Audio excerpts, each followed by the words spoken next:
Alright guys, today we are doing Mesopotamian Society Part 2, since we didn't quite finish it up last time. So we're going to be kind of continuing where we left off before.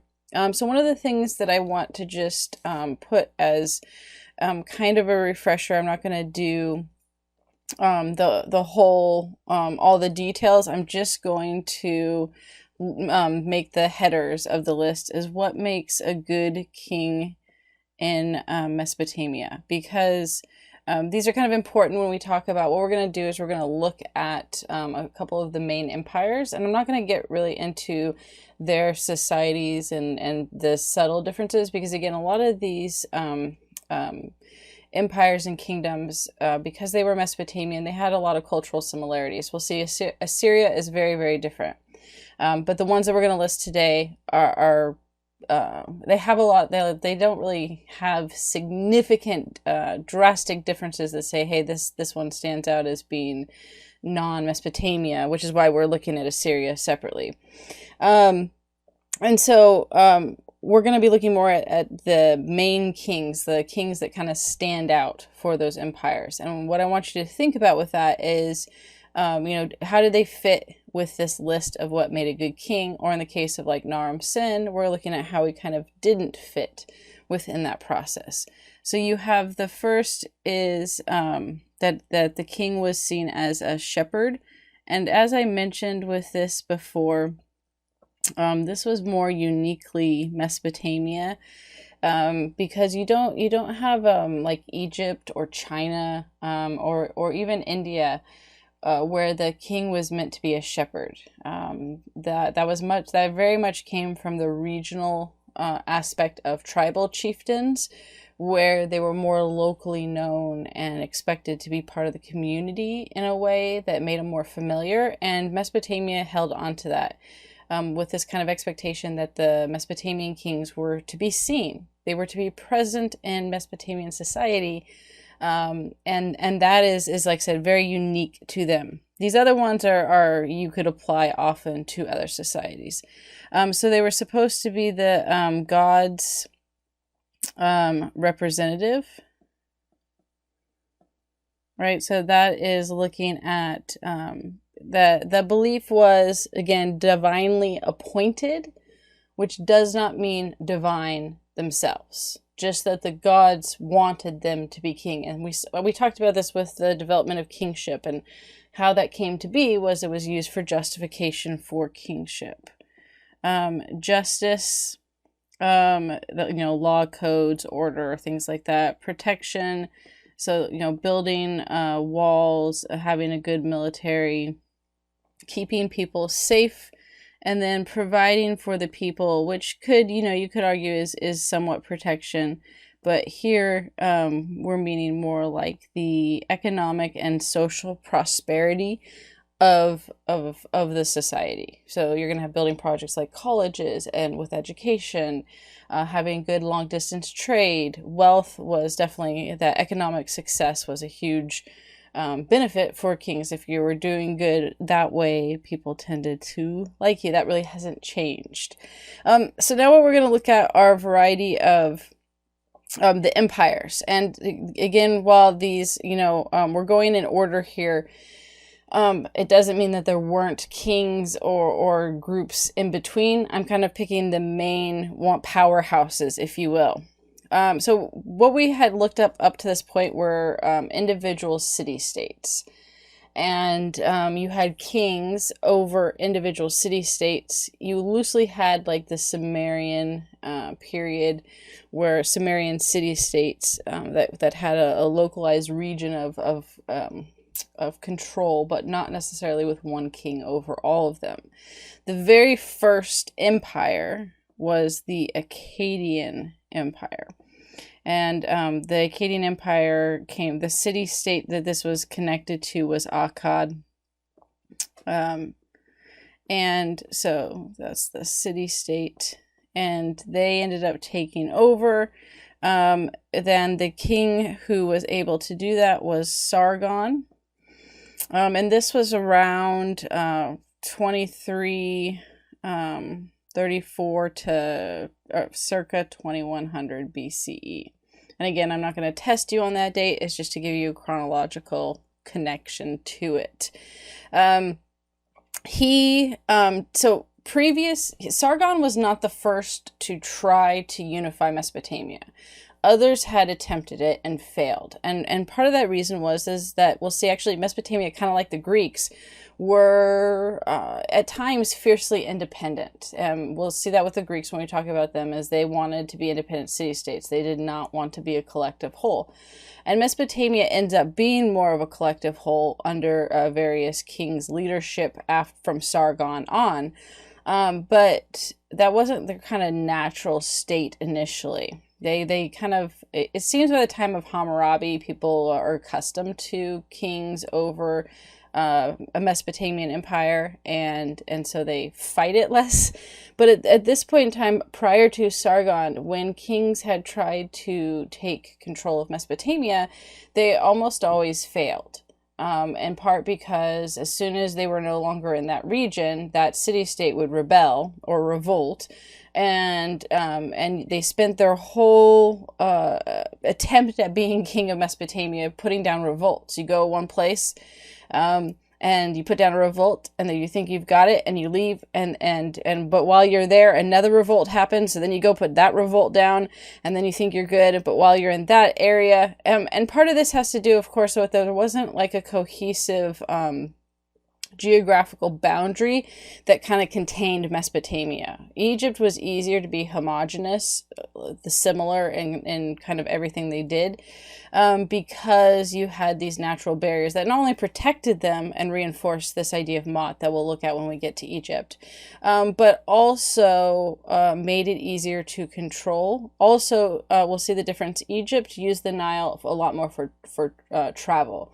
The Mesopotamians used it for trade, and there was, some travel in regards with trade, but people weren't using the Tigris and the Euphrates for day-to-day boat trips up and down Mesopotamia. But if in Egypt, they were able to use the Nile, and so it created, like I said, a more unified sense of being Egyptian.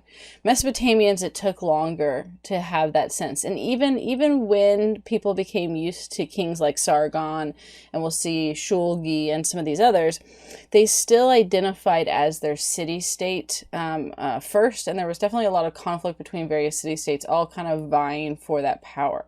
Most still wanted to be the ones in charge over the others. Okay, so Sargon, what did he do different then that made him successful when you had these failures before?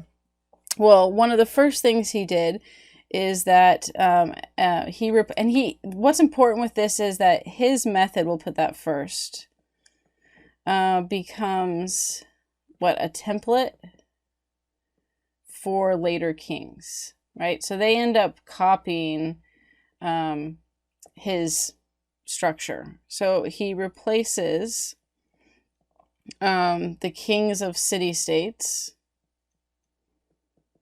especially those who opposed him. He also replaced some that were locally, regionally, geographically located as important to his control.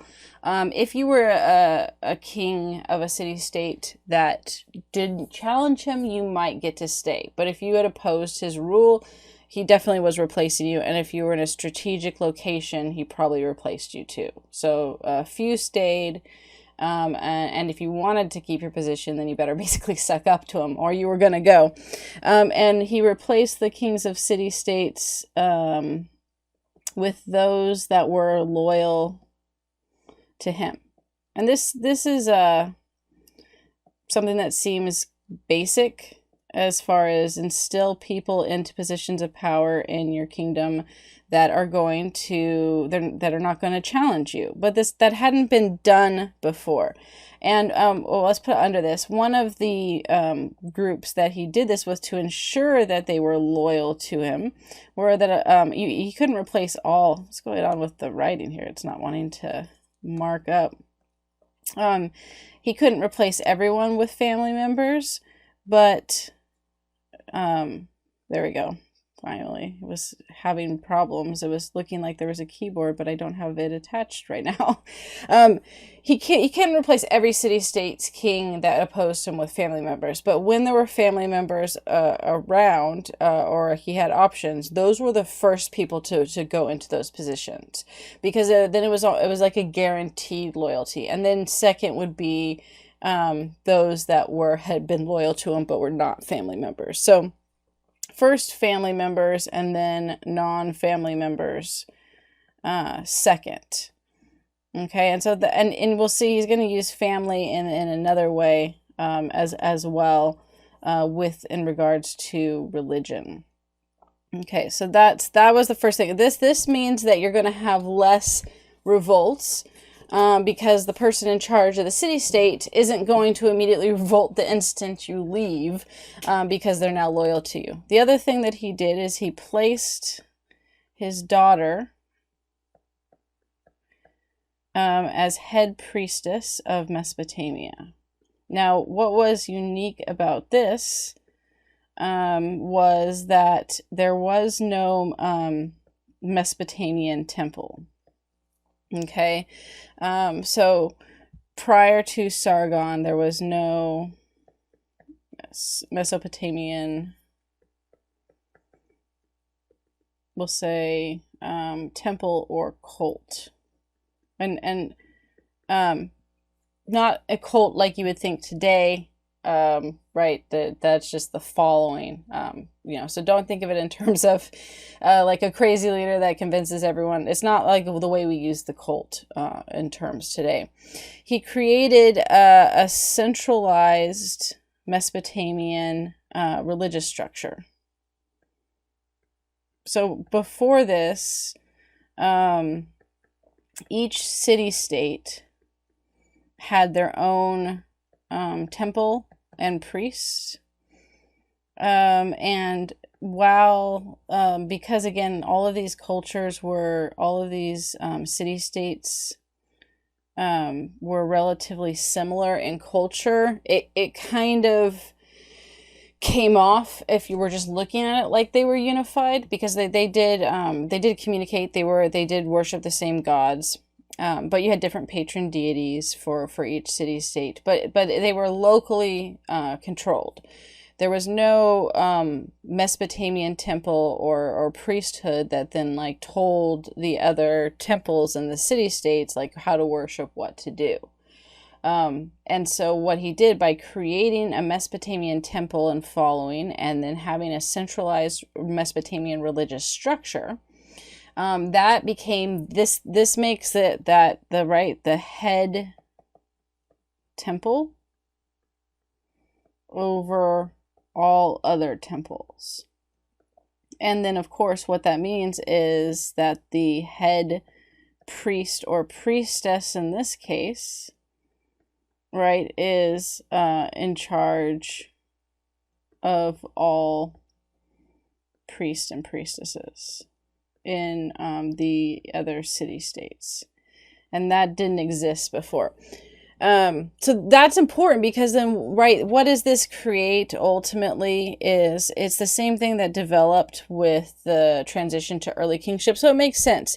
He learned from like how did it shift from the more democratic republic government in Mesopotamia to kingship, by using religion as a justification for control. And so this just does the exact same thing, is that it doesn't just use, I think that's the kind of genius of it.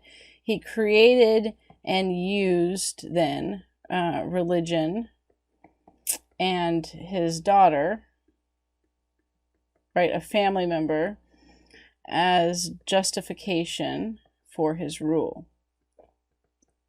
So he skipped the part where he became head priest, right, and instead did the second step, which is secular kingship, where you have a family member in so that you don't have to do all the hard day-to-day labor of that, but you still get the religious justification. So his daughter as head priest can now say the gods want Sargon as king of Mesopotamia.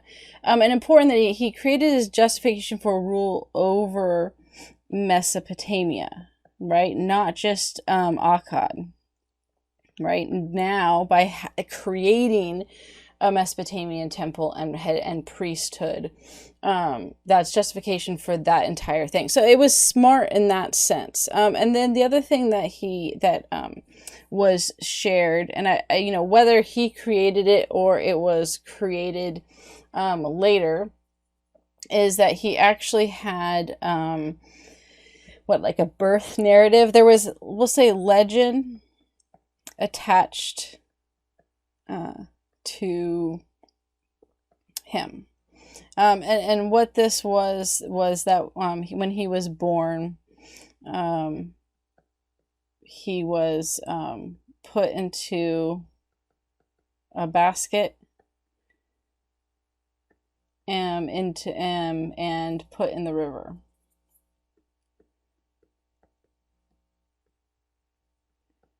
Right, and then from there he was saved. And then ultimately this was connected to the idea of the gods looking out for him, and more importantly, and a destiny. Now this kind of birth legend was something that we see in other stories. For example, with Rome, Romulus and Remus were twin brothers who were connected to, they were the grandchildren of Aeneas, who was the kind of founder of Rome. He didn't found the city, but he moved into that location. And there's a whole myth around Aeneas. Anyways, they were born to a mother who was a Vestal virgin, which was part of a religious following, and you weren't supposed to, in the name, you were supposed to be a virgin.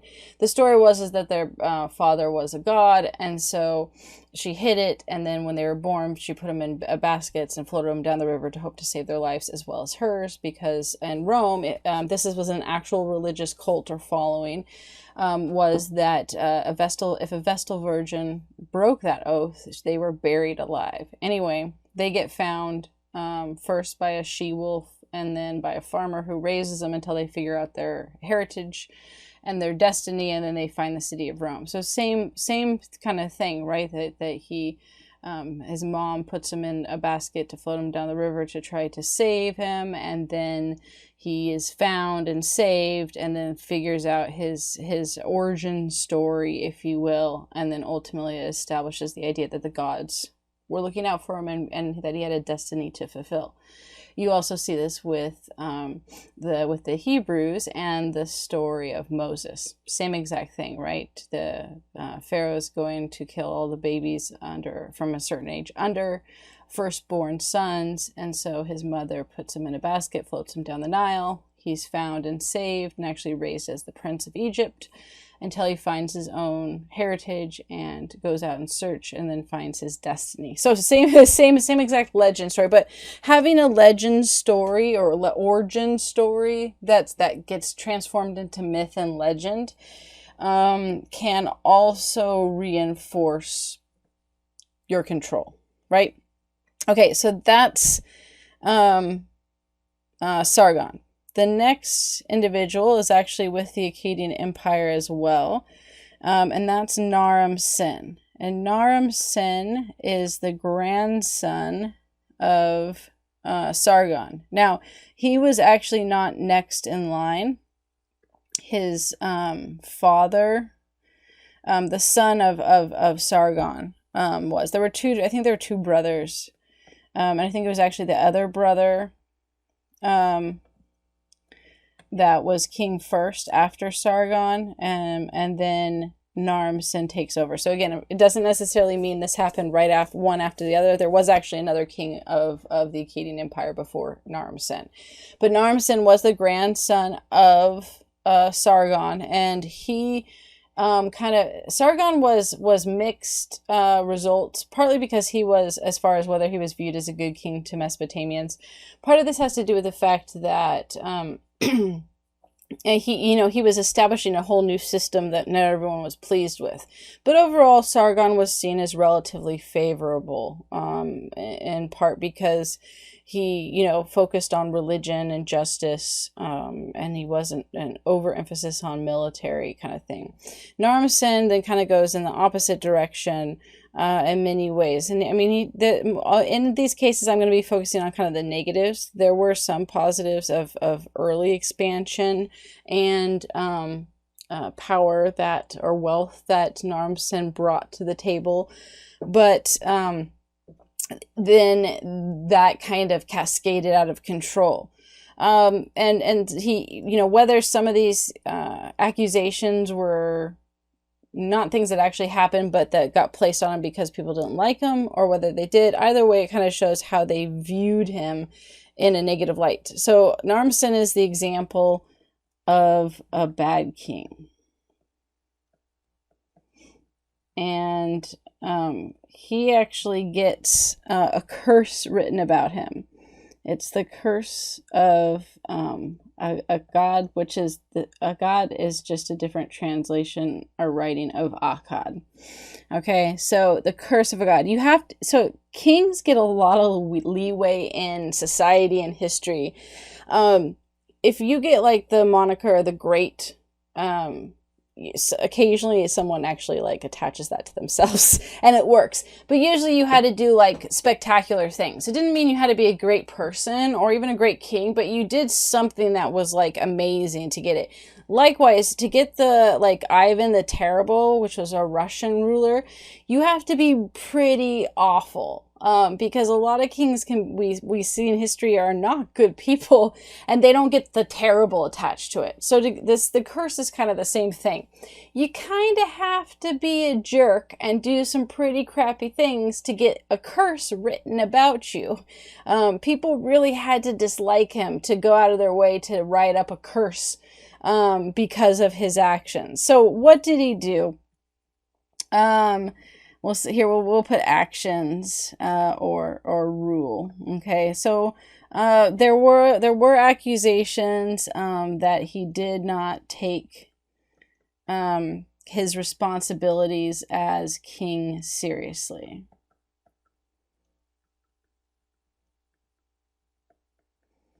Okay, so that, how much of that, but where we see this is that he had constant military campaigns. Now, remember, having a military, having some expansion was not seen as a bad thing. Constant military campaigns were kind of like the Epic of Gilgamesh. Gilgamesh was seen as a bad king, one because in the story of the Epic of Gilgamesh, because he invoked when this was not a right that Mesopotamians practiced, but in the story he evoked the right of kingship to sleep with the bride-to-be the night before her wedding, which no one appreciated, and then he took the young men to war constantly, and so the city of Uruk didn't like him. They thought he was a bad king, claiming you're taking our daughters essentially, and then you're taking our sons, because you're constantly fighting. So constant military campaigns was not seen as a positive. He did it because he had grandeur, hopes of expansion. Right, he wanted to create a larger empire than his father and grandfather had created before, and so he hoped to do this through expansion. However, there are problems with this. Is that if you expand too far, you're going to end up stretching the kingdom or empire too far, and this is going to have an issues with resources and ability to protect the border, and that's actually really why the Akkadian Empire fell. Right, that really there's just a limit to what empires can sometimes manage and in size. And so he was stretching that too thin and was constantly away. So this is the second part that gets connected to constant military campaigns, is he was always away. And so therefore not present. Right? Remember, so that you have the sense of that they were supposed to be a shepherd. But if you're constantly away at military campaigns, you're not participating in religious festivals, you're not being seen by the people, and that it creates a negative image within Mesopotamia, because if you remember, go up to what was the good king list, shepherd was number one. And again, constant military campaigns, yes, that's protection, but not constant, and that's not really providing for the people. So you could argue that for that military campaigns, right, he's failing on protection, and he's failing, especially because it opens it up for invaders to attack the weakened borders. So he's not protecting the people. You could also suggest that in general he's not providing for the people as well. And then always away, he's not being a good shepherd. Another way that he's not caring or providing for the people is we'll call it image. Specifically the Stella of Naram Sen. We're going to look at that in just a second. I'm going to finish the list, and then we're going to take a look at that. But within his image was seen as ruthless. And the Stella shows him stepping on people. So that, that idea of that some strength and power and maybe, fighting ability was praised. But Mesopotamians didn't like people who were ruthless, which is why the Assyrians, again, were so not Mesopotamian in culture, because they glorified torture. And the Mesopotamians did not like that. The other thing was he was supposed to, placate the gods. We'll just put religion, and then we'll talk about the different things there. Remember, Mesopotamian gods were not super friendly, and the king's job was, besides being divinely appointed, was to keep the gods happy. Right? You didn't want them pissed at you, or like in the Epic of Gilgamesh, Ishtar sends the bowl of heaven to destroy Uruk because Gilgamesh rejected her. Don't piss off the gods. That's like your number one thing to do with connection to the gods. And he did not participate, or at least on record, in a lot of, in many rituals, religious rituals. And we'll see this compared to Shulgi, who's talked about how he participates in all of these things. He also kind of declared himself a god or divine, which was a big no-no in Mesopotamia.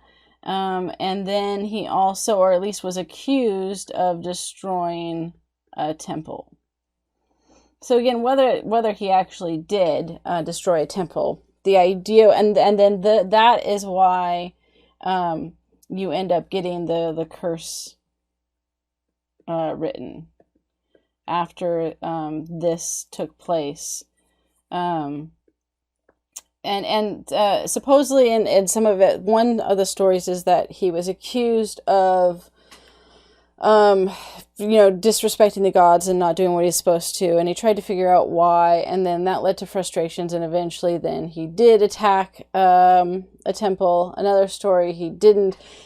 Either way, it gets attached to his name along with all of these other things. So he fails at being a good king through religion. He fails at providing for the people, protection, and being a shepherd. I guess justice wasn't one of the main issues, but everything else kind of was. The curse, there's a lot to it, but one of the things that the curse basically said is that because you were disrespectful to the gods and religion, that Naram Sen brought destruction to the Acadian Empire. And I suppose it probably looked like prophecy, because the Guti are the ones that here. We'll put it here just so you can see it with the spelling. The Guti were a mountainous people. They were not Mesopotamian. Oh, it's freezing up again. Come on. Might have to pause it here and see what's running in the background that's freezing up. So the Guti were mountains people, not Mesopotamian. And they took advantage of the weak borders that had happened because of Naram Sen's constant expansion, and they took over. So with the decline and fall of the Acadian Empire, the Guti actually ruled next. We're not going to talk about them. We're going to skip to the third dynasty of Ur that takes over and overthrows the Guti.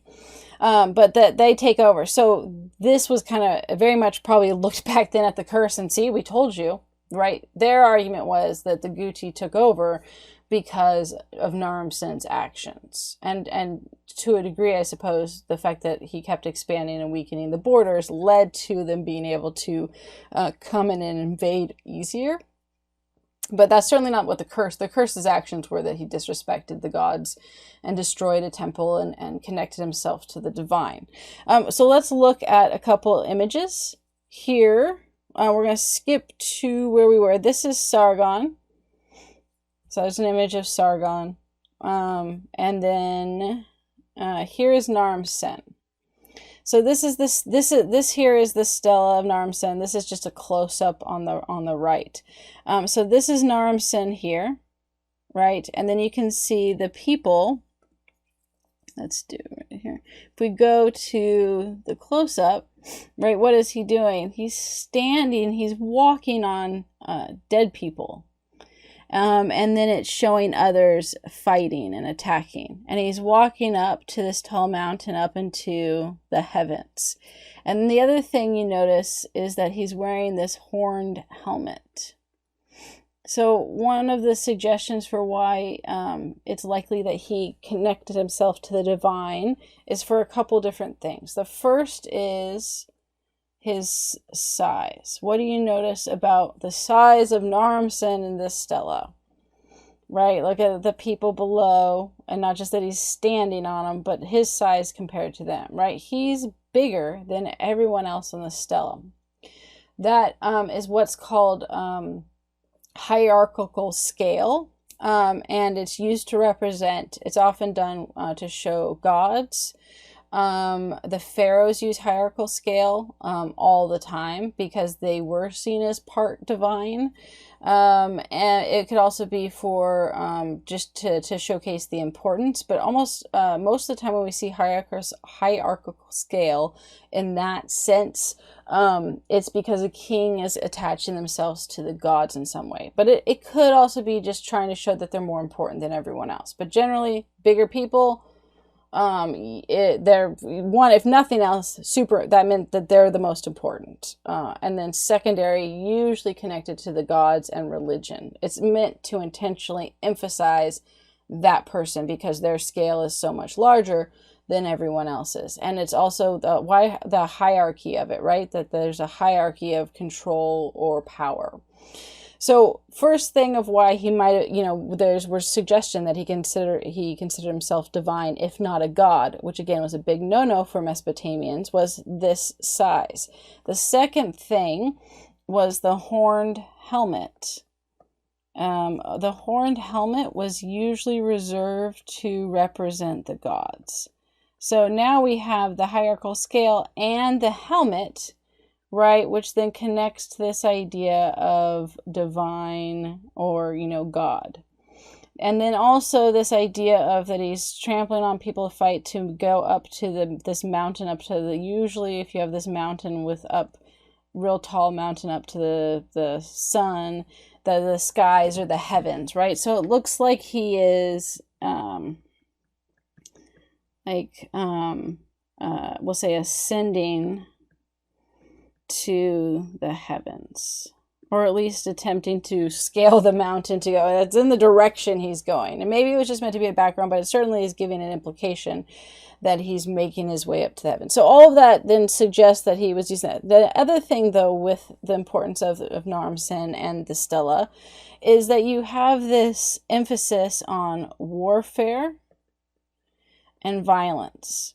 Now, again, the Mesopotamians were not just immediately opposed to warfare and violence. It was a kind of a part of life.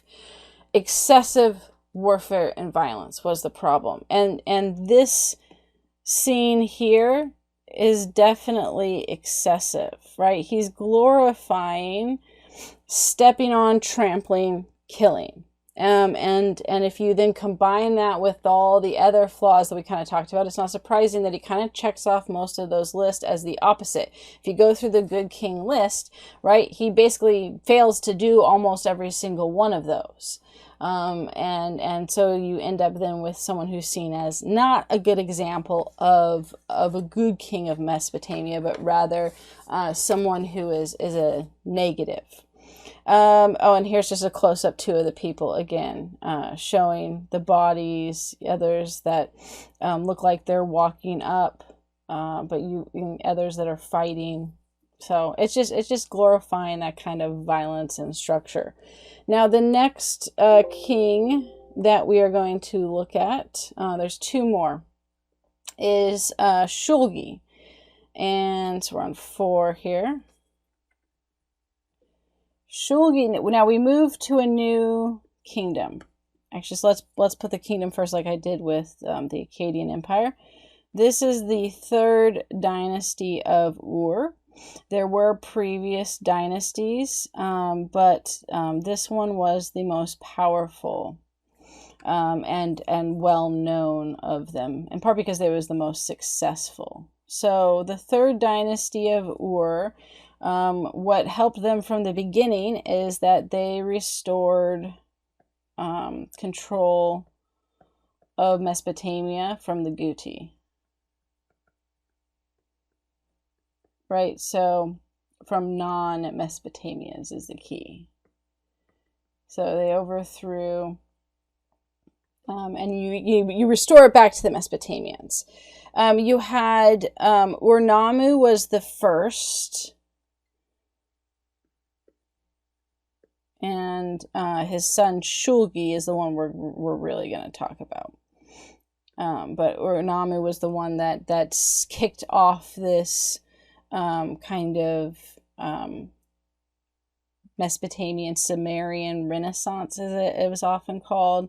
So you had that period. Let's see, we'll put here with 2112 to 2004 BCE. So yeah, this became considered a Mesopotamian Renaissance period. Now, what does that mean? If you call something like a Renaissance period, it's usually referencing the actual Renaissance. So obviously, this was something that was the Renaissance name was given by historians at a later date. But what it's connecting to is that the Renaissance was a period of wealth and prosperity. It also was a period of flourishing arts and education. And in this case, we'll see Shulgi is going to emphasize a lot of these things during that period. So it makes sense with that. So Shulgi was the son of Ur-Nammu, right? And he was probably the more famous one. And part of that has to do with like his actions and what he did. You also had the hymns to Shulgi. And this I've read these, right? Not all of them, but I've read a lot of them. There is an entire book of the hymns to Shulgi. So that someone didn't just write like one hymn and be like, oh, Shulgi is doing a great job as king. I'm going to write a hymn to celebrate how he's doing a good job. Oh, no. They kept going and wrote a big fat book of hymns to Shulgi, which when you read through them, you kind of go, oh my gosh, could you suck up any more? Because it's just one after the other of how great and amazing Shulgi is. And yes, it was sucking up, but there was another purpose to it. The hymns were meant to serve as a reminder and showcase to people of Shulgi's doing a good job. And for Shulgi himself, you're doing a good job. Here's how you're doing a good job. Keep doing a good job, right? So it's positive reinforcement. He's getting praised for doing a good job, and it reinforces to Shulgi to keep doing that. It also showcases to the people the importance of a good king. Okay, so I'm going to just give you a list, and you don't have to remember all of these, just the general idea, maybe a couple examples. So if Shulgi was a term in the study guide and exam, talking about, how Ur took over and overthrew the Guti and restored Mesopotamia to this wealthy, prosperous period. But then that the hymns to Shulgi showed the things that I pulled out from the various hymns, what they were praising him for, showcase what they saw as that were good actions of a king. So having a couple examples that you could connect back to the list of what made a good king, that's what you want to look at. So again, don't have to remember all of them, but you want to be able to talk about a couple of them. Okay, so let's just kind of make the list of what was he praised, right? So it's meant to praise his good actions as king, and we'll say, right, encourage not just him, I would say, and future kings to do the same, right? Let's make a guidebook of what we like about your behavior, and then other, not only will you continue it, but other kings will follow that as well. So he upholds. So right, these are things I pulled from the various hymns I read of what they were praising. Uphold religious and social order. They compared him to Gilgamesh a lot. And not the bad Gilgamesh. I guess that wouldn't be a good one. Not the early Gilgamesh, pre his friend Enkidu. The later Gilgamesh that learns how to be a good king, right? Because that Gilgamesh was seen as an example of what you should strive to be. Early Gilgamesh, not so much. He protects the borders. He knows many languages. It was said that he intentionally learned the various dialects and languages of the people that he ruled over, which was, not expected but appreciated. He was wise. He focused on education. Shulgi built what essentially was a higher education, a college, to study and learn new skills. So that was unique in of itself. Was the kind of it wasn't a college like today, but it basically was higher education. You had your basic education that Mesopotamians learned, and they didn't have a higher place that they could go for advanced learning, and he built those. He was praised for providing peace and prosperity. Again, if you have economic wealth and prosperity, people are going to like you better. And the third dynasty of Ur was pretty wealthy. He was a good warrior, right? A warrior then is able to protect his people. He was a builder. He was a protector. He built a lot of walls, and actually the Renaissance period during Ur is also called that because there was a lot of beautifying the city and Mesopotamia. They had a lot of building projects during this period in time.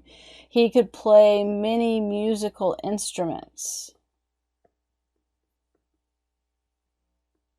And then the economy. Right, and it was that he was wise with economic aspects. So one of these stories of Shulgi that I want to talk about that has with religion. Let's put it here. We'll put it as 3. This was his faithfulness. We'll say religious devotion. Story about caring for his people. and religious devotion. Okay, with this story, what it was is that there were two important religious rituals that were taking place within a few days of each other in different cities. Now remember, one of the ways that the king kept his justification for rule was to actually participate in the important religious rituals, because then it connected you directly to the gods. It also was a way for you to be seen, right? You were participating in society and people saw you. No one expected Shulgi to be able to attend both because they were too close together and they were in time, but the two cities were far enough away that it wasn't practical that he was going to be able to make and attend both. He felt, Shulgi saw it as important to attend both. And so what he did is that he, did the religious ritual, and, was seen in one city, and then rode his horse all night to perform in the other city. And then supposedly came back to finish out the religious ritual in the original city. So this was hailed as like, look, he went above and beyond to do the religious rituals in both cities, to be seen, because he cared about his people. He cared about their, not only their welfare, but their, keeping the gods happy so they weren't pissed and they didn't destroy the cities. So that's an example of a really good king. And because of the hymns of Shulgi, we have like tons of these examples. Okay, so then the next one we're going to look at is the Babylonian Empire with Hammurabi. The Babylonian Empire was not just Hammurabi. Hammurabi is just definitely the one that brings them into a competitive size, and then of course the law codes and everything else. So the Babylonian Empire started out with people that were considered the Amorites, connected to the Amorites, and what this shows is just kind of how small the Babylonian kingdom was. Or city-state was before Hammurabi successfully took it over and expanded it into the wealthiest, most powerful city-state out there. And so they were known for dressing in sheepskin, and this was seen as a negative, by the way.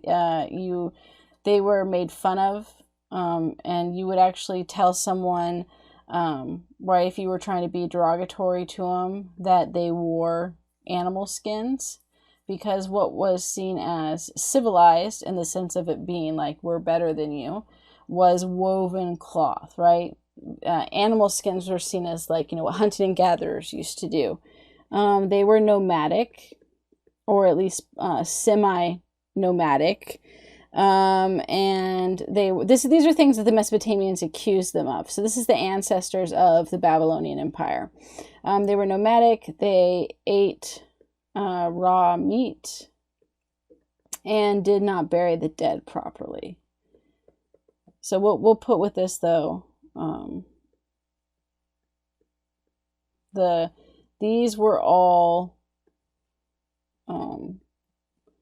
of these here, I don't want it to be just the one. These were all accusations or insults other Mesopotamians said about the Babylonians before Hammurabi. Okay, so they were not looked on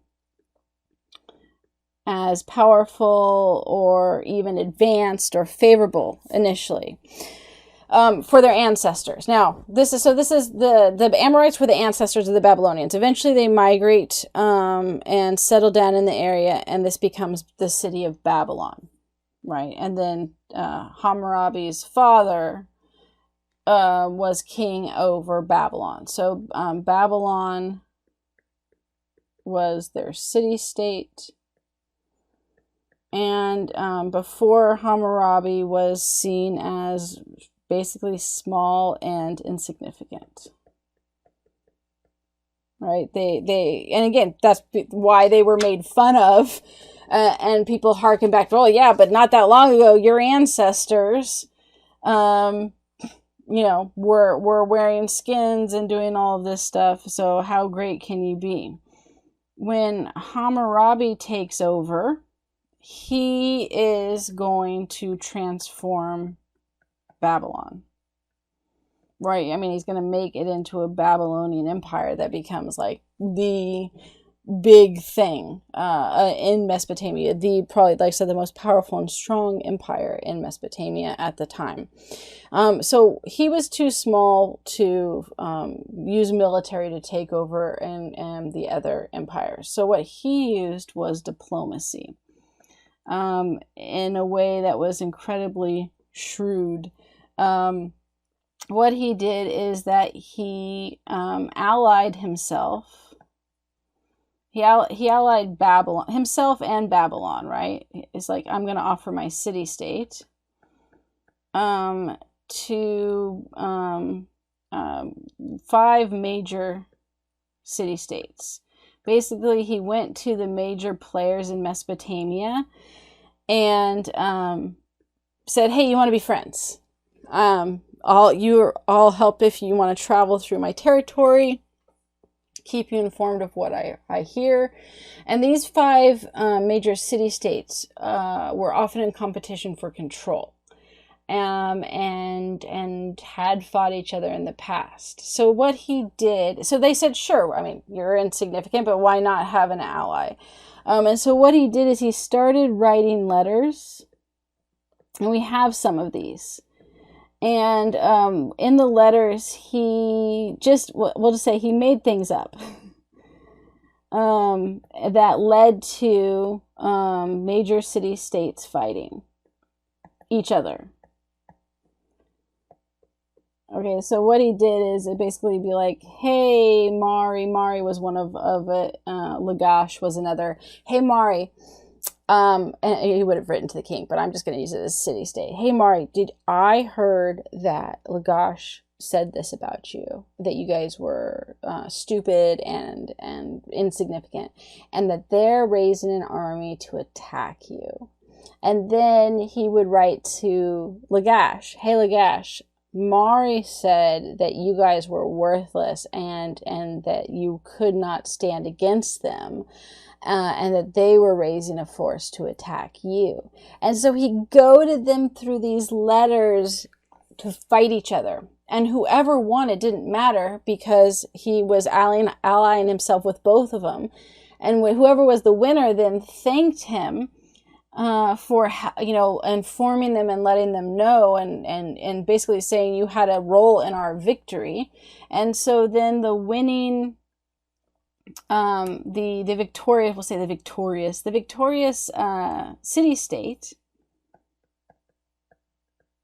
right, gave him land and sometimes wealth, often rewarded him with land, right? So he expanded, this leads to expansion of Babylon.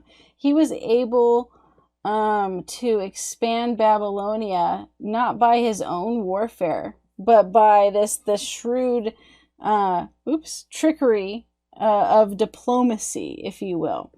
Then once he went in, so newly given territory, he was usually given city-states. So they'd be like, we're expanding here, but you can have this city-state as your reward. So newly acquired, we'll just say given, we'll just keep it as that. All right, it doesn't like when I erase it. Newly given city-states, what he would do is that he would walk in and say, hey, I'm Hammurabi. And then he would say, I forgive all of your debt. And he did that by saying, I will pay for it pay for it himself. And who isn't going to be indebted to Hammurabi with this action?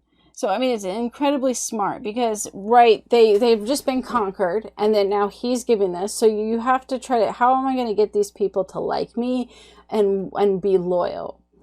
Well, I'm going to go in, and one, I'm not, so the like brilliance of this is that he basically won that city-state, but he didn't have to be the invading army. So he has that going for him. He wasn't the actual invading people, right? That was the larger city-states. He just reaped the rewards of it. Two, by going and saying, not only am I going to forgive everyone's debt in the city-state, I'm going to pay for it out of my own pockets. So that, except for maybe the people who had no debt, were like, curses, I should have run up dead. But they then were indebted to him. And it made him very popular. And so that you didn't have a lot of revolts because people were happy and content with Hammurabi. Hey, Hammurabi's a cool dude. He wasn't the ones that invaded and attacked us. And he's now paying off all our debts, right? Sounds like a good king to me. And so they more willingly followed him, and he ended up expanding this way until he had whittled down to 2 major powers left. And by that point, he had expanded in size and power and control by that point. That then they couldn't do anything about it. By the time they realized what he was doing, he was too powerful to stop. So, I mean, it was brilliant. This shrewd lying that took place that pitted all of these larger city-states against each other, all while all of them potentially rewarding him for, even though there was already conflict, but he certainly poked it, if you will. And then the other thing, of course, that he is well known for and really seen favorably were Hammurabi's law codes.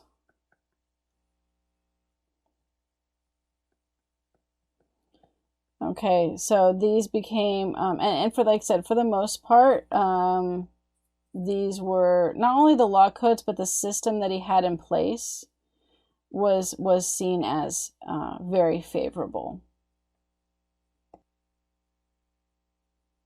Okay, so technical glitch there. All right, go away. Doesn't want to register. All right, sorry about that. I couldn't get it to register for a second.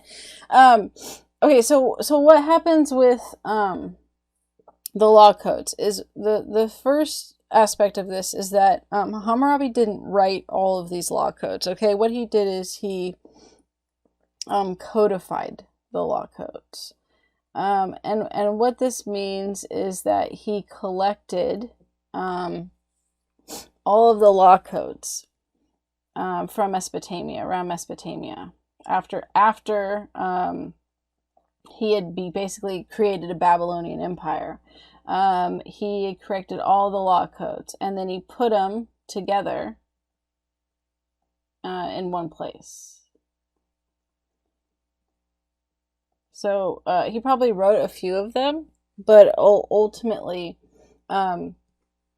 it wasn't all his creation of them, right? It was taking all of the kind of tradition and law codes of Mesopotamia that the other kings had created and putting it all together in one place. And then what he did is that he created these large black Stella law codes and placed them around the kingdom. We only found one. We know that there were a lot of them because they were meant to symbolize his commitment and importance to justice,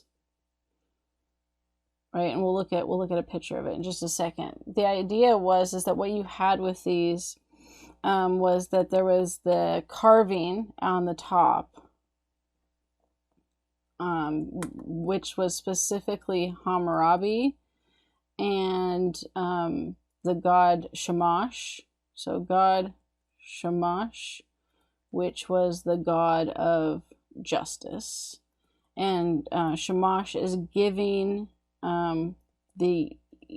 this kind of looks like a scroll to Hammurabi. It's like he's giving him the edict to provide justice to the people. And then what you had on this was like a prelude, if you will, to it, that the preamble, if you will, or prelude, which was to be an introduction to the codes that was meant to explain why Hammurabi was doing this. Right? Here's why I am creating and putting all these law codes together. This is what I think is important. And what it basically said was that his job was, he was a shepherd, and he had to look out for the weak, and those who could not take care of themselves. And he really did believe this. And he said, you know, right, to ensure that people aren't taken advantage of, to ensure that there was, of course, justice in the land, that he was putting all of these law codes together in order to, you know, create security and protection for the people. Essentially, that introduction checked off all of those aspects of what a good king was. So I'm just going to check them all off in this one thing here. So let's look at those, and then we'll talk about how the system works. So here, this is showing you Babylonia and the empire, kingdom of Babylonia, right? Ultimately, it was a good-sized kingdom of control. And here's Babylon, right? So he was right in the middle of, you have Kish, and you don't see Mari, Lagash, and others that he was able to utilize that diplomacy. So here's the Stella of the Law Codes, right? So here you have Hammurabi and Shamash being given the edict to provide justice, and then there was an introduction in it, and then you had the actual law codes that were listed. And then at the bottom, what's funny, see this part here? This was chiseled out. At the end of the law codes that are in the introduction, it warns people about changing the law codes, that they shouldn't, and that there would be consequences if they changed the law codes. And then someone at some point chiseled out some of the law codes and tried to write different law codes. So they're like, yeah, we'll take the chance with that. These were big. Right, and I think then there's just a close-up of him getting that edict to show justice. Okay, so these were placed all over the kingdom, and they were meant to be physical things that you could look at and be like, this is Hammurabi. He values justice, and also he argued that it was meant to make you feel calm and know that if you had an issue, that he would care, and that there was a system to provide for it.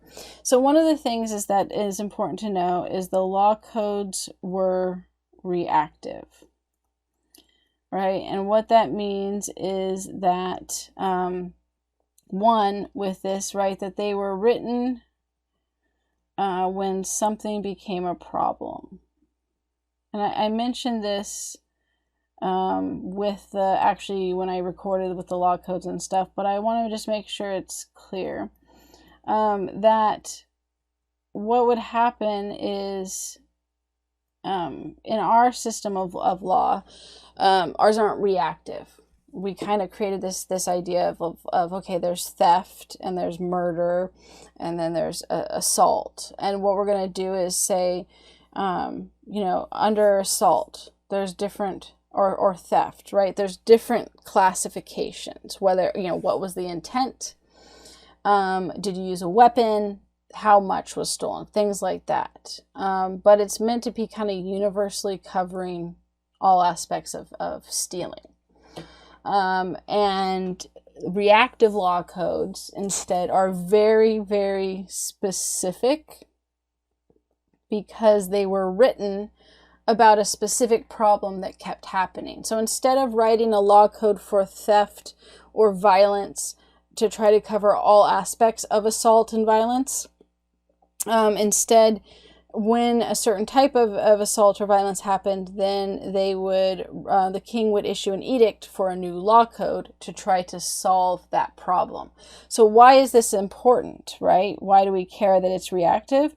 Reactive law codes give us a glimpse into society, shows us what issues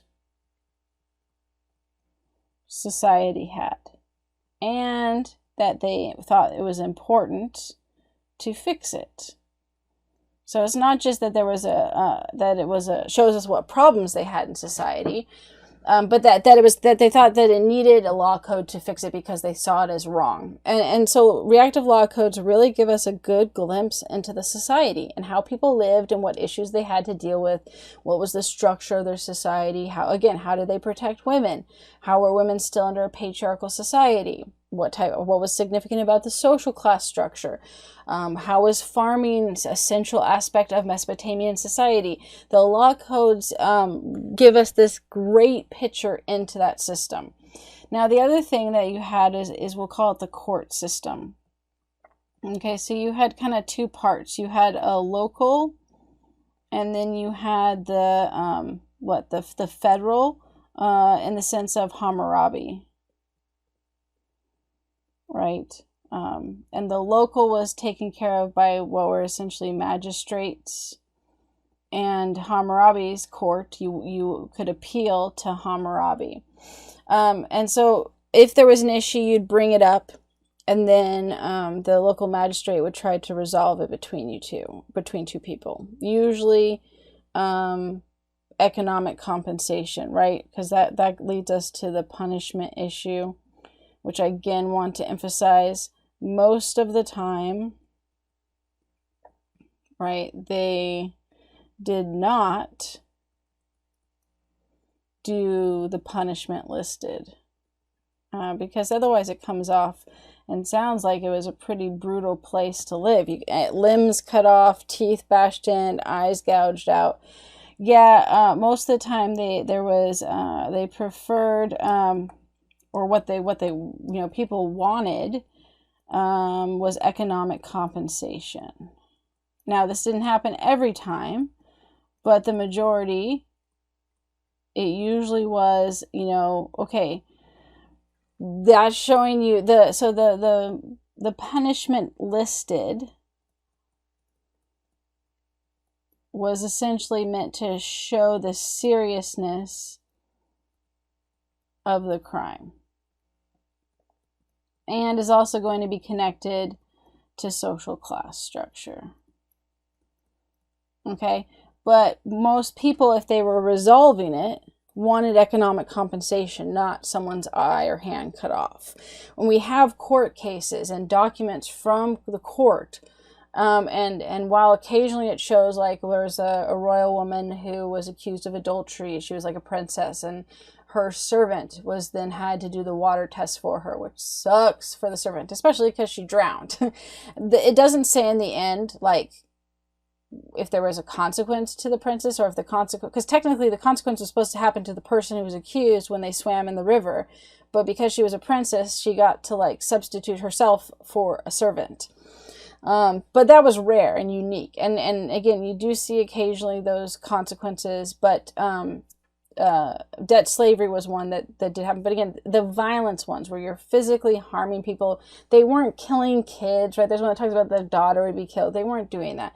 Economic compensation, it was just meant to show the seriousness that your actions led to the death of this person's child. Then the consequence should be serious in the sense of that, equal to the death of your daughter in seriousness. Okay, so don't focus so much on that, what the actual punishment was. Rather, what does it show about how different social classes were treated based on what level of punishment was listed, right? Rather than, oh, well, they all just were chopping off hands and stabbing people. The Assyrians did that in their law codes. They definitely did. But the Mesopotamians, not so much. But if you couldn't resolve the issue, then you could appeal to Hammurabi. And you went to the court in Babylon to Hammurabi, who sat and presided over the cases. And he sat there and listened to court cases and appeals and then made a judgment. Then that really shows how important this was to him and how important the idea and image of justice was to him. Okay, I looked at these already. So I'm going to kind of leave it at that. There was one I did want to mention. Actually, I guess I'm just going to show a real fast, just a couple, because I circled other ones here, but I'm not going to go over all of them just because of time. And I already looked at quite a few, but I do want to point out a couple. So you have these 178, 179, and it talks about a devoted woman or a prostitute. These were the priestesses. Okay, so when a woman became a priestess, because she was not going to get married, because priestesses did not, she got a dowry, because normally you got a dowry when you got married. And then she may bequeath it as she pleases. Becoming a priestess in Mesopotamia actually gave women a lot more rights, because they could own money, property, and other aspects and control over their will, which other Mesopotamian women were not able to do most of the time. And so you have these law codes that protected that and made sure that these daughters that became priestesses were not taken advantage of either by their father, who then was like, sweet, no dowry I have to provide here. No, you're still required to provide a dowry for your daughter because she's becoming a priestess. And she's not going to get married. And also it mentions brothers. So obviously at some point, right, there were enough, again, reactive. These things had to happen multiple times. Kings weren't making these laws after one time. But if it kept happening, then they made a law to try to fix it. And so some of these mention brothers quite a bit. So brothers must have also tried to take claim to their sister's inheritance and dowry, when she became a priestess. So it says, right, that she gets to bequeath it as she wants, and that, there's certain stipulations for that. If a sister of God or prostitute receive a gift from her father, and a deed in which it has been explicitly stated that she may dispose of it as she pleases, and give her complete disposition thereof, if then her father die, she may then leave her property to whomever she pleases. Her brothers can raise no claim. So if she's given a gift from her father, a priestess or prostitute, this is important. There were temple prostitutes. There were regular prostitutes, and then there were temple prostitutes. The temple prostitutes were looked on favorably because they were prostitutes for the gods, essentially. Then there was like street prostitutes, which was not looked on favorably. Okay, so there's a difference here. But again, the fact that priestesses could own money, they could buy property. It's why he talks about the tavern and a priestess owning a tavern. Women normally couldn't do that, but you got special disposition for all those kind of things as being a priest. And you could end up becoming a priestess was one way that women could subvert the patriarchal society and control in Mesopotamia and have a ton of agency, right? Free choice and will to do what they wanted. And so many did choose to do that route because then they got to control their finances. They got to have the ability to purchase land and property. And they had a lot of freedom in the temples as well. And that was only reinforced by head priest also often being head priestesses because of putting your daughter in charge. So you had a system that in a religious structure, which was also unique because it's often men that are are the ones controlling that gave women in Mesopotamia a lot of like I said, agency. But then it does talk about how, right, if a father gave a present to his daughter, either marriageable or prostitute. So here, if you were a normal prostitute, you weren't going to get married. There was a stigma to that. You weren't going to get married if you were a temple prostitute either, but you didn't have the social stigma attached to it. Right, and then he dies, then she is to receive a portion as a child from the paternal estate and its joy so long as she lives, but her estate belongs to her brothers. This was called like this was very common. It happened in the U.S. too in colonial times. It was like a life term.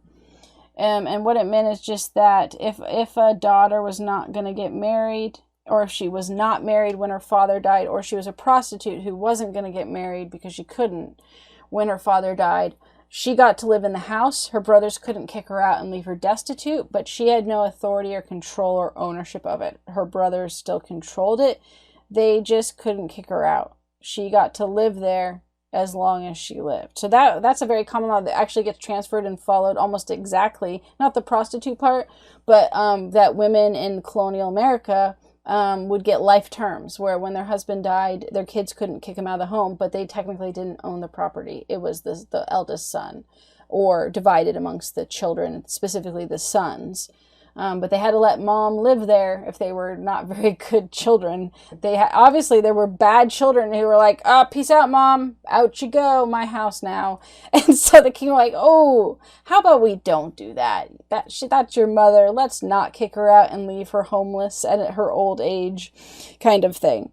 And then the other ones that I skipped last time were just the adoption.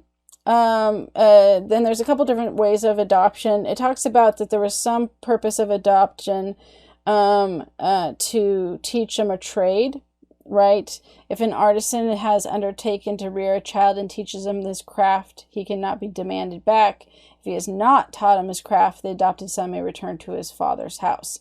So if you agree to raise a kid and teach him a craft, obviously what was happening is people were like, free education, and then trying to take their kid back.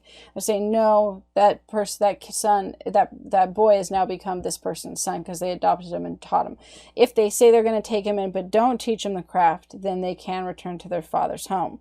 It also talks about how if you adopted a son and reared him, founded a household, and had children and wished to put this adoption son out, then you can't do that. So this is the idea of, if you adopt a son, you raise him as your kid, you can't then later be like, you're not my son anymore, right? So you have protections for that.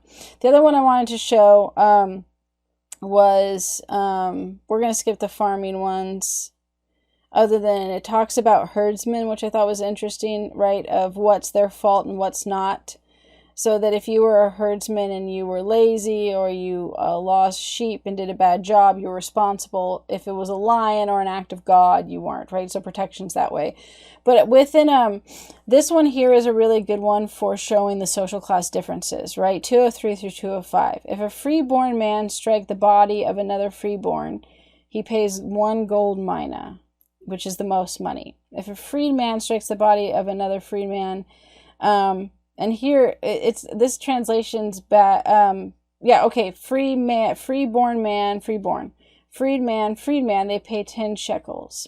If a slave of a freedman strike the body of a freedman, his ear shall be cut off.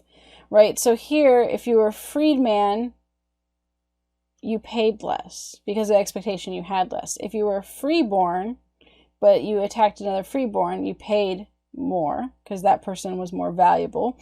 And then if a slave who was underneath a freedman attacks, if you attack someone of higher social class, the punishment was more serious. And slaves were more likely to have this one actually happen. But here's another one that is interesting, and I think it would, if you're reading through, this one might have been confusing. If a physician make a large incision with an operating knife and cure it, or if he open a tumor over the eye with an operating knife and saves the eye, he shall receive 10 shekels in money. If the patient be a freedman, he receives 5, right? So here again, social class, freeborn, this is the nobility, you get 10 shekels. Commoners you get 5 shekels. If it's a slave, you get 2 shekels. So you got paid more for working on a nobility and the freeborn people than if you worked on a commoner, than if you worked on a slave. However, look at this. If a physician make a large incision with the operating knife and kill him, or open a tumor with the operating knife and cut out the eye, his hand shall be cut off. And if he open a tumor with the operating knife and put out his eye, he shall pay half the value. This is for a slave, right? So your consequences are less. But here's what I thought was interesting at this, right? Who would be a physician and operate on anyone if the real law was your hands got cut off if someone died on the operating table, especially with the tools and structure back then? No one would do that. What is with 215 through 220 all talking about this tumor and eye operation, right? That's really weird. It was like that's a tumor, so it's not some like mass infection. Most likely because it's so focused on this one weird type of operation, is that they had a problem with fake doctors who were peddling whatever to cure things. And one of those things was to do this operation of cutting out a tumor or some issue. And it was because they weren't real doctors, they ended up cutting out the eyes of people and killing them. So they created these serious laws to prevent quack doctors. So most likely, certainly, because it's very, very specific. It's something that isn't something you think of that there was going to be a major issue with eyes and tumors around the eyes and cutting out eyes and killing people. Other than it, like I said, it obviously became a problem because then they talked about it a lot. And that this was more meant to be, it was meant to stop quack doctors, right? So just like I said, being aware of kind of how that's used. Okay, the last thing I want to talk about, and we already looked at the sources, so we aren't going to look at the Mesopotamian sources with religion, but I do want to talk about the structure again real quick in case you missed it with the Zoom meeting. So we're on, 4 now? Mesopotamian religion. And so look, once we go, go over this again, think about looking at the sources and how they reflect these various things, right? So one of the things is that Mesopotamia was polytheistic.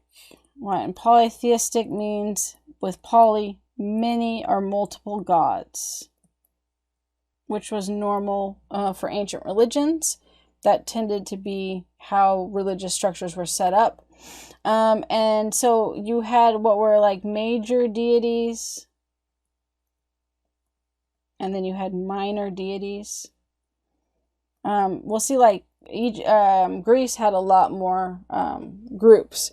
But the major deities and minor deities were the main players. And then technically you had a patron deity. But a patron deity usually came from the major deities, right? And the patron deity was responsible for protection of a city-state. So that patron deity would often have more sculptures, statues. The temple would be more based around worshiping and praising that deity. They still didn't ignore the other gods, but there was an emphasis on worshiping and praising your patron deity because they were the ones that kind of helped protect you. With polytheistic religions, you tend to see this first one. There's 3 phases of how the gods were viewed in Mesopotamia, right? Okay, so the first was natural forces, gods as natural forces. And this is very common for almost all polytheistic religions have their gods represent natural forces. They can do other things, but one of those things is natural forces, right? So this is, wind, water, fertility, right? Each god represented one of these natural forces, and what it did is it explained why these things happened. This period, now natural forces didn't go away, right? So with this, this was always part of the gods. But in the early years pre-kingship, that was when you see the literature this way. Most of it was pre-kingship. It was natural forces were the only thing. Right? So these other phases, that they don't have that only characteristic. Essentially, a lot of the early literature, the gods, their whole personality, right, was the natural force. So in the Descent of Ishtar, right, that one is, Ishtar is definitely a natural force, right? She has almost no personality. Her whole purpose in the story is to explain fertility and seasons, right? Her actions led to seasons, even though she isn't a season. And that's the purpose of it. It showcases what happens with fertility dying and the importance of fertility. And then because of her actions, you have the brother and sister that take turns in the afterlife, which explains the seasons. But Ereshkigal has a lot more personality. And she displays more than just natural forces. But Ishtar doesn't. Like, think about, she almost says nothing. She does. We get the implied reaction that she sends Tammuz down to the underworld because she's upset. But we don't get a lot of detail on that, right? Because natural forces were the guiding thing. And it makes sense then that you think about, what are the natural forces? How are the gods? Harsh, characteristics of that, right? They reflected geography and climate of the area. So you get mean,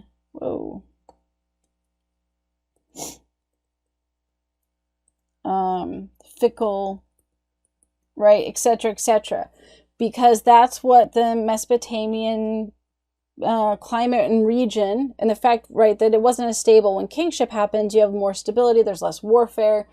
But the gods were much harsher and violent and uncaring during this phase, because the environment and climate in Mesopotamia was like that as well.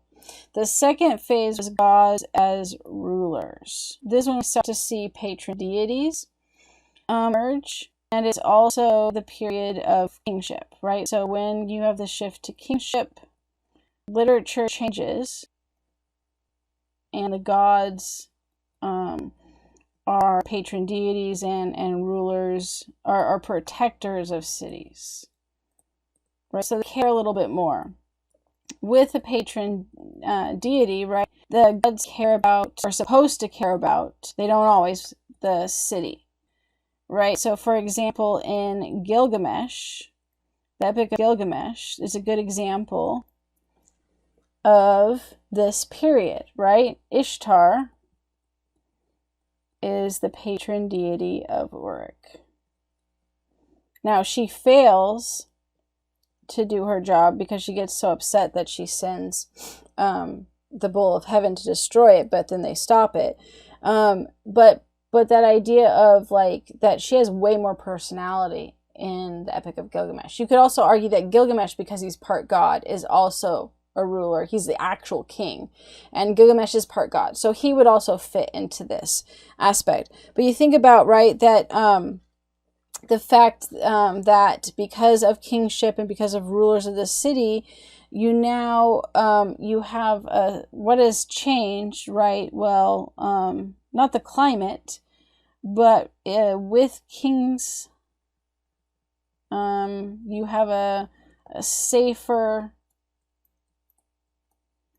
environment, because there is less warfare. You see this sense of stability, right, that comes with that. And then the last one is gods as parents, and again, not as parents that we would think. This is the phase of Hammurabi. This happens with Hammurabi. and think about that Babylon was the best place to be at that time. The Babylonian Empire really created a safe Mesopotamia, a safer Mesopotamia.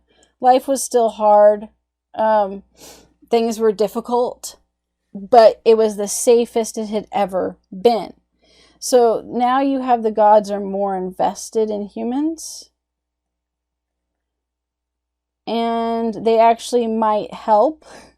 Right before it was don't piss off the gods or they're going to destroy you. You also can pray directly to the gods. So we see in this, right, the penitential prayer to every god. Even though they're still seen as harsh, they're still seen as mean in many ways, right? He did believe that they could have mercy and help him. They also created his affliction. So, again, it's not all roses and happy caring. This really view is best seen with Marduk, the patron deity of Babylon. Right? And if you look specifically at creation stories. In previous creation stories, we'll say earlier versions, right? Humans were created. The two main ones that were written a lot were either to do the hard labor of the gods, which I told the story of Atrahasis, or a drunken mistake. Right? It's not positive. Oh, humanity was created because the lower gods didn't want to do hard labor. So we were created for that. And then Enlil tries to wipe us out. Or a drunken god made this horrible mistake and the humans were the best that the other gods could do to fix the problem. But in Babylon and Babylonia, you have Marduk with the creation story that he intentionally created, that he intentionally created humans. Right? He did it, he wanted to do it. And not only did he intentionally create humans, but he did so by creating order out of chaos when he fought Tiamat, who had gone crazy and wanted to destroy the gods and everything. And so he killed her, split her body in two. Part of that went to make the heavens and the other part made the earth. And it was meant to represent, Tiamat was meant to represent chaos. Marduk was meant to represent order and creating order by the ordering of the cosmos. And then he created a book of rules, which goes to Hammurabi's law code, right? And gave it to humans. So he cared enough to not only intentionally create humans, but then give them a way to live. So it's important to remember, right? The Mesopotamian gods never become super loving and friendly by any means. But they does improve as conditions and climate improves within Mesopotamia. And we'll see this when we look at Egypt and how their view of the gods is very, very different, because the geography and climate in Egypt was much more protective and stable than Mesopotamians was. And then lastly, just the afterlife. Look through the excerpts in the Epic of Gilgamesh and the Descent of Ishtar, right? It was not the afterlife or underworld. You see it both ways, right? It was not a nice place. And that it was dark, dust for food, thirst not quenched, right? The idea was that it was kind of a crappy place, and it was a harsh, difficult place. Everything about Mesopotamian religion kind of reflected that the way that their life was, right? You had to work hard to subdue the Mesopotamian geography and climate because it was harsh and fickle. You had flash floods, you had droughts, you had desert to deal with. You had no natural barriers that prevented people from invading and attacking, and warfare and death. And you had to constantly struggle in farming to survive. And so therefore, the gods were not any different. They were harsh, they were fickle, they were indifferent, just like natural forces in the climate and geography of Mesopotamia. And their afterlife reflected that as well. Which is then what the point of the Epic of Gilgamesh was. Life sucks, the afterlife sucks. What is the point? And he goes on that journey to figure that out, and in the process goes from being a crappy king to a good king. And really what the point of the Epic of Gilgamesh was is that, you know, live your life and enjoy your life to its fullest, but also that your legacy is in how you treat your people as a king, your children. That's your immortality, that's what lives on, and that's what makes life worth living, which is why family was so important in the law codes, where we see all these rules and restrictions for women and children, but also protections for women and children, because the family was central to a lot in Mesopotamia, and that was reinforced in the Epic of Gilgamesh. All right, we're out of time. We're going to stop there. I'm going to look at Assyria in the next lecture, and then Old Kingdom Egypt after that.